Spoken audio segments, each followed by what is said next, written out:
Bienvenue à tous sur ce premier vrai épisode de cette série sur l'électronique simple avec le GPIO 0. Aujourd'hui, on va préparer le terrain pour la série et on va programmer et construire nos premiers montages électroniques. Avant de commencer le tutoriel, voilà le matériel dont vous aurez besoin aujourd'hui pour suivre cet épisode 1. Le Raspberry Pi, sans blague, ainsi que tous ces périphériques, donc écran, souris, clavier, alimentation, et il vous faudra aussi une carte SD pour installer l'OS Raspbian. Concernant la capacité de stockage de cette carte, je vous recommande au minimum 4 Go. Niveau électronique, il vous faudra la breadboard, 3 LED, de préférence une de couleur verte, une jaune ou orange et pour finir une rouge. Ces couleurs nous permettront de réaliser un feu de signalisation, mais si jamais vous n'avez pas les bonnes couleurs, ce n'est pas très important.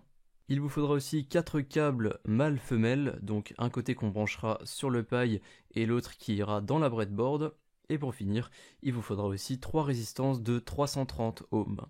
Pour ceux qui ont commandé le kit dont j'ai parlé à l'épisode 1, vous pouvez différencier les différentes résistances sur le papier jaune qui retient les deux côtés de la résistance.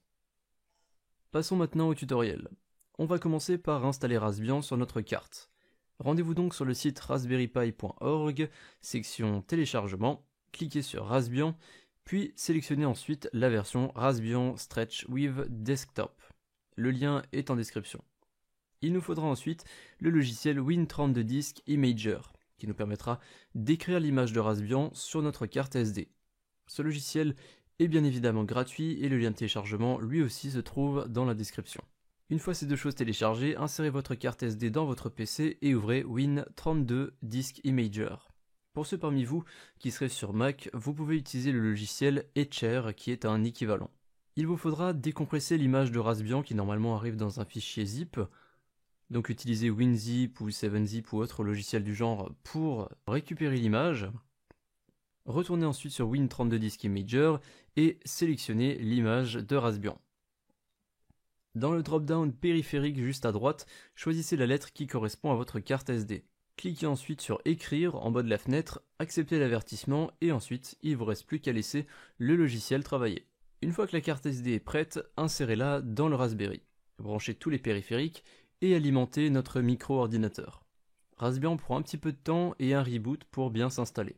Nous sommes maintenant prêts à effectuer nos premiers montages. La première chose que nous allons faire aujourd'hui, c'est d'allumer une LED grâce à la classe du même nom. Ensuite, on améliorera un petit peu notre circuit afin d'ajouter 2 autres LED et on va créer un feu de signalisation. Avant de mettre tout ça en pratique, je vous laisse observer ce schéma qui correspond au premier circuit qu'on va construire. Essayez de bien comprendre le principe. On a une alimentation, en l'occurrence c'est notre paille, une LED et une résistance. Pour ceux qui se demanderaient, la résistance permet d'atténuer le courant. C'est surtout pour éviter d'envoyer trop de jus dans le paille pour ne pas l'abîmer. Tout d'abord, il est préférable d'éteindre son Raspberry quand on construit un circuit. Sur la vidéo, vous voyez que moi j'ai carrément tout débranché, mais c'est parce que j'ai enregistré ça en différé, mais il faut juste qu'il soit éteint, vous n'avez pas besoin de tout débrancher. Je vous rappelle qu'une LED possède un côté positif et un côté négatif, elle a donc une polarité. Le côté positif, c'est simplement la patte la plus longue de la LED. Installez donc votre LED de la même manière que moi, donc une patte dans une ligne numérotée, n'importe laquelle, vous avez le choix, et l'autre patte dans l'une des lignes numérotées adjacentes. Ensuite, on a besoin de faire sortir notre courant, et pour ça, on va utiliser cette grande ligne négative. On va donc sortir le courant de cette LED vers cette ligne, qui elle-même sera connectée au ground du Pi, qui correspond au moins de notre alimentation. Vous inquiétez pas, c'est très simple. Placez donc une résistance comme montré dans la vidéo. Une patte dans la même ligne numérotée que la patte négative de la LED, ça c'est très important, et l'autre dans la ligne négative. Je vous rappelle que les résistances n'ont pas de polarité, donc vous ne pouvez pas vous tromper de sens. Maintenant que notre breadboard est prête, il faut l'alimenter et en sortir le courant pour faire une sorte de boucle.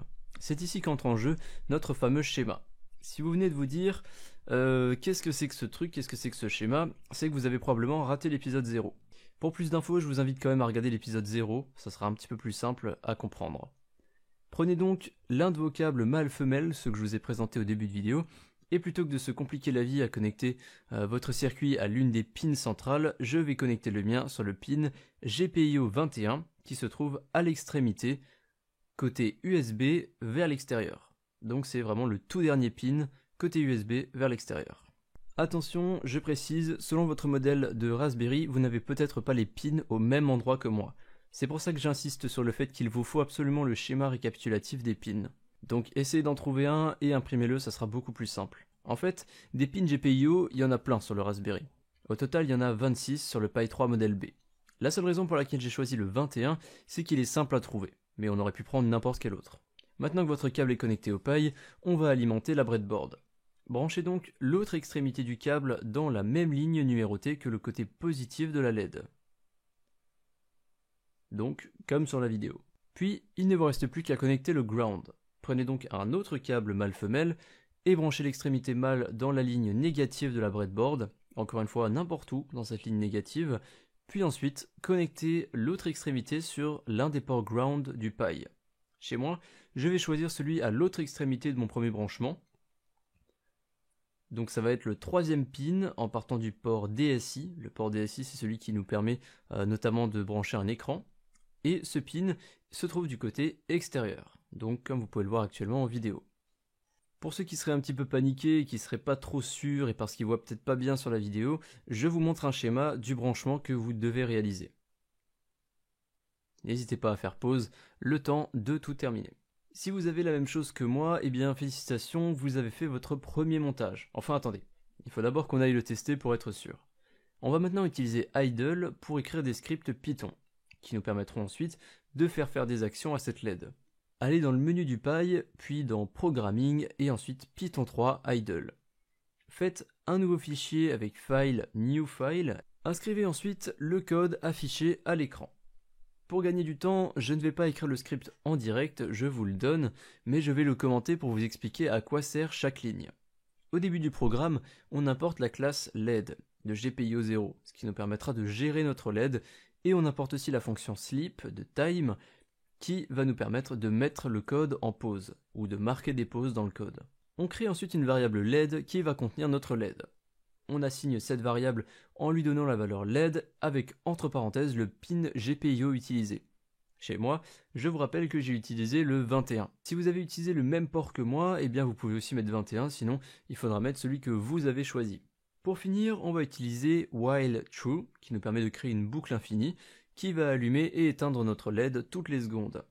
Si vous n'avez jamais touché à Python, sachez que les espaces au début de chaque ligne ici sont très importants. Cela permet au programme de savoir quelle partie du code se trouve dans la boucle et quelle partie n'y est pas. Notre premier script est maintenant terminé. Appuyez ensuite sur F5 pour lancer le programme et votre LED devrait se mettre à clignoter.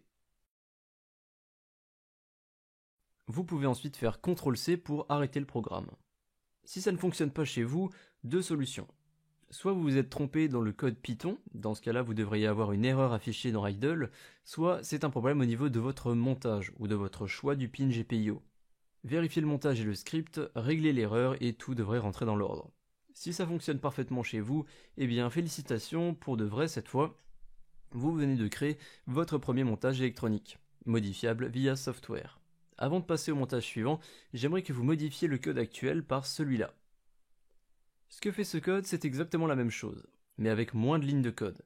Il est aussi possible de faire passer des paramètres grâce aux parenthèses qui sont ici. Vous pouvez par exemple choisir le nombre de clignotements, l'espacement entre chaque allumage et bien d'autres choses. Ce script, c'est donc la même chose qu'avant, mais en plus optimisé. Passons maintenant au montage suivant et à notre premier vrai projet. On va maintenant créer un système de feu de signalisation. Donc pareil que sur les routes que vous empruntez d'habitude avec le feu vert, le feu orange et le feu rouge. Le principe est quasiment le même qu'avant. Je vous conseille de laisser un espace d'une ou deux lignes entre chaque LED, c'est pas obligatoire, mais c'est pour que ce soit un petit peu plus propre et plus simple à brancher.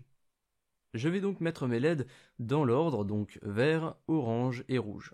Je vous conseille de mettre les pattes positives, donc les plus longues, dans la même direction. Ça vous évitera de vous tromper dans le montage.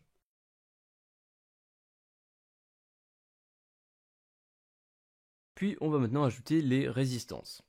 Vu que chaque LED est alimentée indépendamment des autres, chacune sera liée à un port. Donc il nous faudra aussi 3 câbles pour alimenter les LED et un câble en plus pour le ground, donc pour le côté négatif.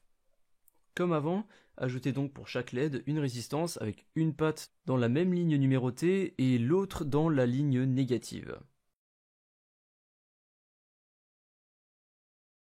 On va ensuite connecter les LED via les ports GPIO. Parce que je suis quelqu'un de très sympa et que j'aime vous simplifier la vie, vous remarquerez que j'utilise des câbles de couleur. La LED verte sera donc le câble vert, la LED jaune le câble jaune et la LED rouge le câble rouge. En ce qui concerne le ground, ce sera simplement un câble noir. Bien évidemment, ces couleurs n'ont aucune importance de votre côté. Tous les câbles sont les mêmes, le but c'est simplement que vous puissiez mieux voir sur la vidéo quel câble va où. Encore une fois, on va faire simple.